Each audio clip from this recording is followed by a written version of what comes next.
Vous étiez tellement habitué à les voir à la télé que leur disparition du petit écran ne vous a pas inquiété plus que ça. Vous vous êtes sûrement dit qu'elle était sur le tournage d'une nouvelle série, ou alors qu'elle avait tout simplement choisi de mettre un terme à leur carrière dans le cinéma et se reconvertir dans le monde des affaires, et pourtant, ces stars des telenovelas sont tout juste décédées. Vous souhaitez savoir lesquelles? Alors regardez la vidéo jusqu'à la fin. Mais avant de commencer, n'oubliez pas de vous abonner et activer la cloche de notification pour ne pas manquer nos prochaines publications. Top, c'est parti!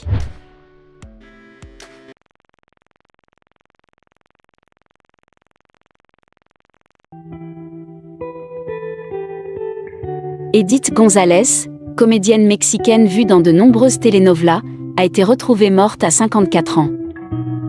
La star mexicaine Edith González est décédée le jeudi 13 juin des suites de son cancer des ovaires à l'âge de 54 ans. Elle se battait depuis 3 ans contre sa maladie. Ces dernières décennies, on l'a vue dans de nombreuses telenovelas parmi lesquelles Cœur sauvage, Mademoiselle Barbara, Le Bravo, Eva la Trellera, Parole de femme, Femme en bois. Elle avait récemment décroché le rôle d'Eva Soler dans Eva la Trellera en 2016. C'est dès sa plus jeune enfance qu'Edith González a commencé sa carrière dans l'acting. Très proche de ses fans, elle avait annoncé sa maladie via un post publié sur Instagram en 2016. Plus tard, elle affirmait, très optimiste, « Ne pas être une guerrière, juste aimer la vie » dans les colonnes du Hola. Elle apparaissait alors en une avec son mari Lorenzo Lazo. Elle laisse derrière elle son compagnon et sa fille Constanza. Le cliché a été pris le 13 juin 2019. Bon nombre d'internautes ont réagi à cette photo en rendant un dernier hommage à la star. Une disparition des plus tragiques à laquelle ses fans ne s'attendaient pas.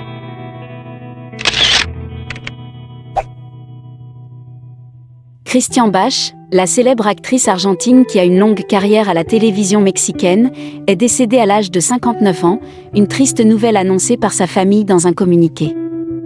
Selon la déclaration, Bach est décédée des suites d'un arrêt respiratoire le 26 février 2019, mais ses proches, par respect pour la vie privée de l'actrice, n'annoncent la nouvelle que le 1er mars 2019. Par ce moyen, nous souhaitons partager avec vous un grand chagrin pour cette famille. Christian Bach est décédé le 26 février de cette année des suites d'un arrêt respiratoire, indique le communiqué. La note explique que la nouvelle est révélée à ce jour puisque la volonté de l'actrice était de toujours garder ses affaires personnelles et familiales dans la plus grande confidentialité. Bach, connue pour sa participation à des feuilletons tels que La Chacala, Les riches aussi pleurent et Détester les mariages, était l'épouse de l'acteur Humberto Zurita, avec qui elle avait 2 enfants, Emiliano et Sebastián, a rapporté l'agence de presse officielle du Mexique, Notimex. Sa mort était pendant longtemps restée dans les supputations avant d'être confirmée. C'est cette partie publique de notre vie qui nous oblige aujourd'hui à partager avec vous tous cette grande perte pour notre famille, a expliqué la famille qui ne voulait pas en parler.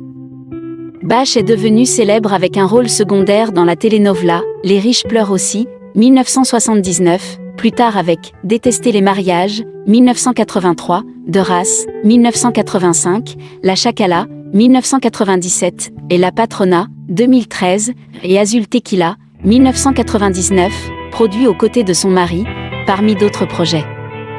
L'actrice avait remporté le prix de la meilleure actrice au TV Novela 1984 et 1989 et le prix de la meilleure actrice du Mundo, de Telemundo en 2013. René Munoz. En 2000, René Munoz, qui jouait le père Porres dans Marimar, prêtre de San Martín de la Costa, est décédé à l'âge de 66 ans. Dans la bande, il était un grand défenseur et confident du protagoniste principal. Il est décédé le 11 mai 2000 à Mexico, victime d'un cancer et de complications du rein et de l'ésophage à l'âge de 66 ans, laissant inachevée sa participation et son adaptation dans Me serrer très fort.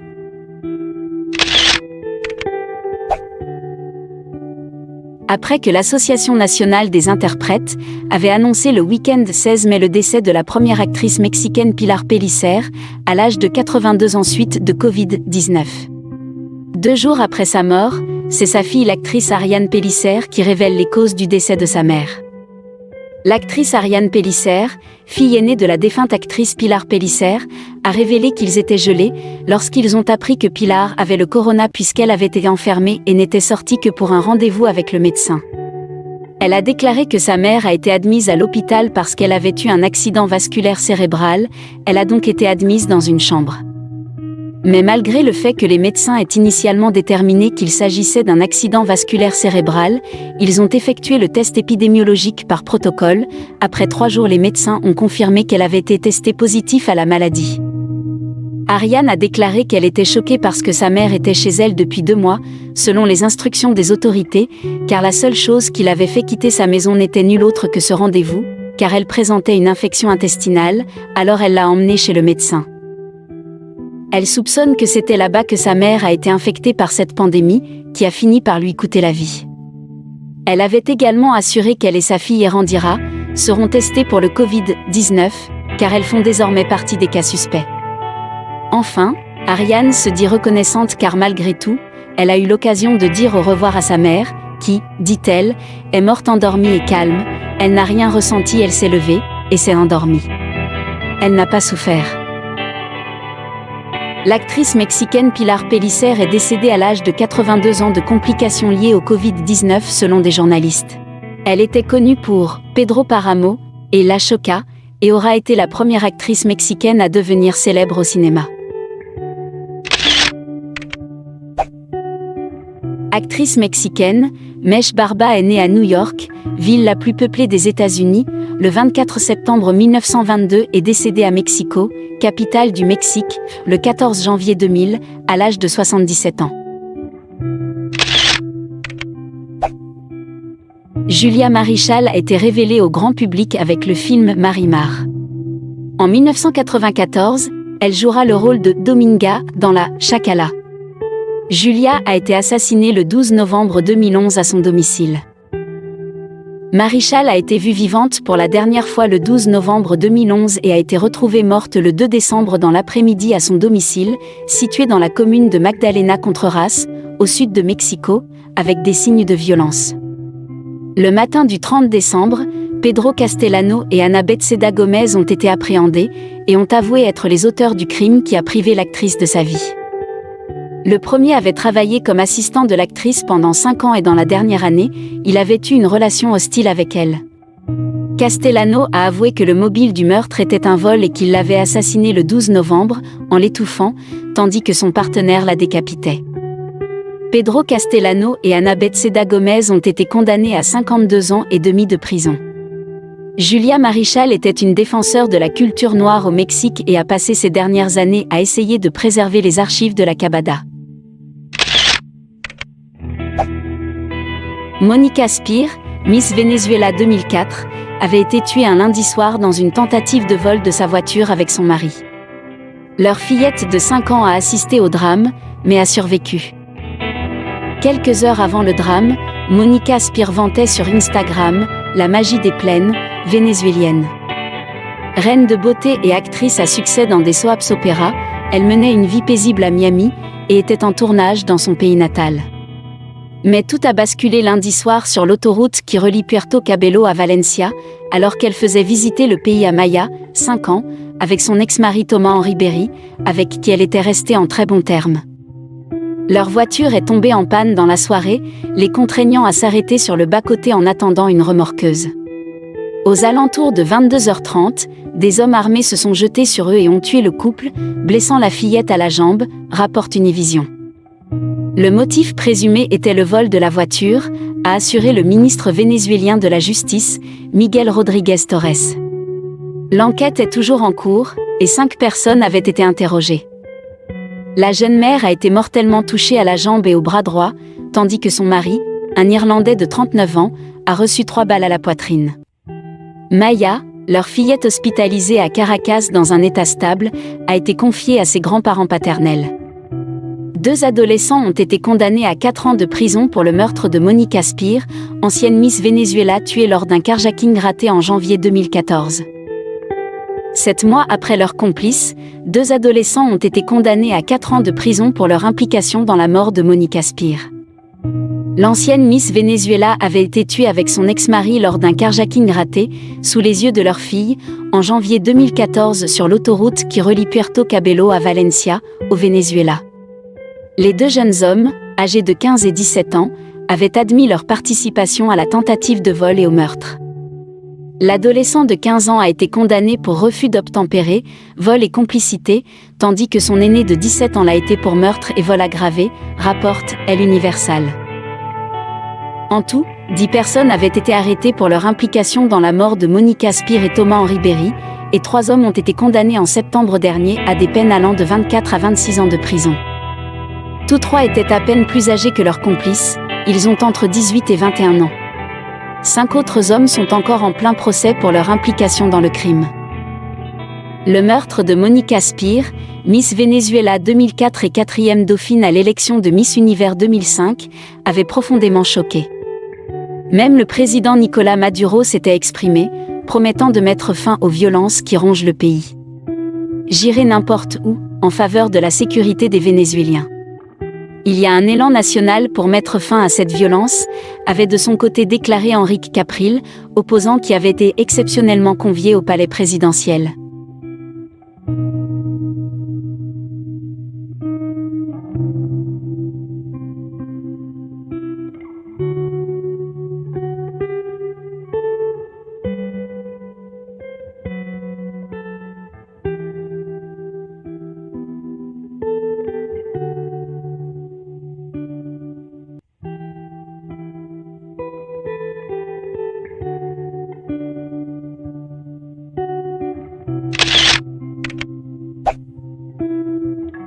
Le Brésil avait été bouleversé par la mort d'une star de telenovela, Domingo Montañé.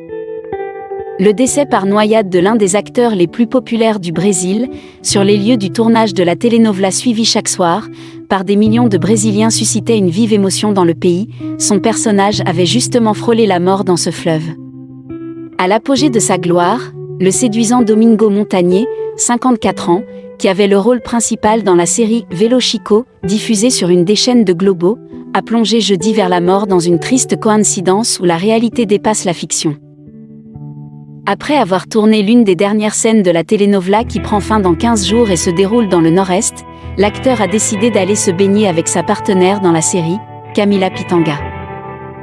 Ils ont plongé dans le fleuve São Francisco qui traverse la région, surnommé par les habitants Vélo Chico. Les deux acteurs ignoraient se trouver dans l'un des endroits les plus dangereux du fleuve et ont été surpris par le courant. L'actrice a réussi à se réfugier sur un rocher. « J'ai essayé à 2 reprises de lui tenir la main mais la force du courant l'a entraînée », a-t-elle raconté aux autorités. Désespérée, elle criait pour demander du secours mais les habitants ont tardé à réagir, pensant qu'il s'agissait d'une scène du tournage.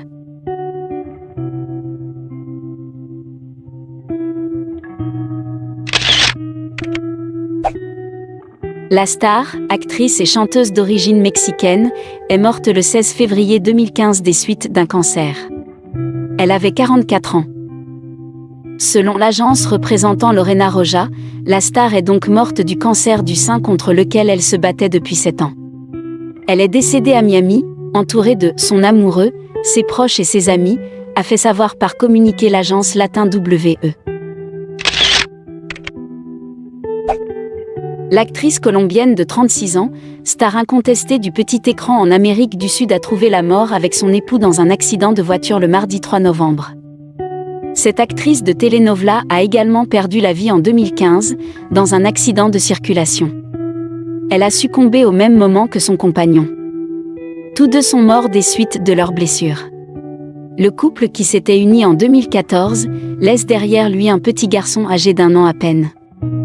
Adriana Campos avait l'habitude de partager des photos d'elle et de son bout de chou, prénommé Geronimo, sur les réseaux sociaux, notamment sur son compte Twitter.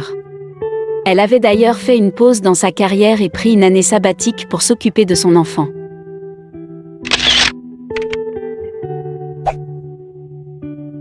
Sridevi Kapoor.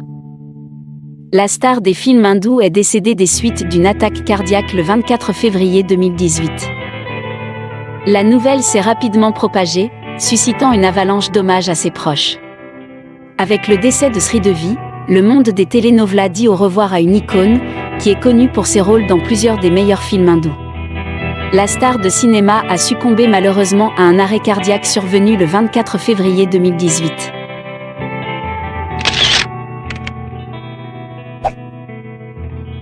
Gustavo Rojo, né le 5 septembre 1923 à Montevideo, Uruguay, et mort le 22 avril 2017 à Mexico, au Mexique, est un acteur uruguayen.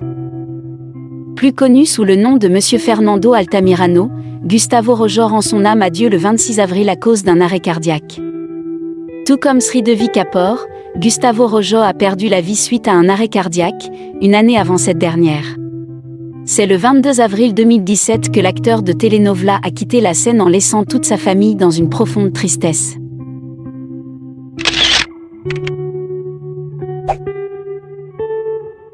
Margarita Isabel.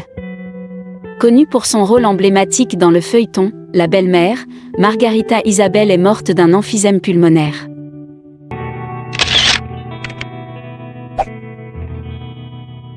Leonorilda Ochoa. Concierge de la série Ruby, Leonorilda nous a quittés en mai 2016. Sa maladie d'Alzheimer a finalement eu raison d'elle. Vous l'avez vue dans la série Ruby, dans le rôle de la concierge. Depuis mai 2016, Leonorilda Ochoa ne fait plus partie de ce monde et c'est sa maladie d'Alzheimer qui a finalement eu raison d'elle, à la plus grande tristesse de ses fans.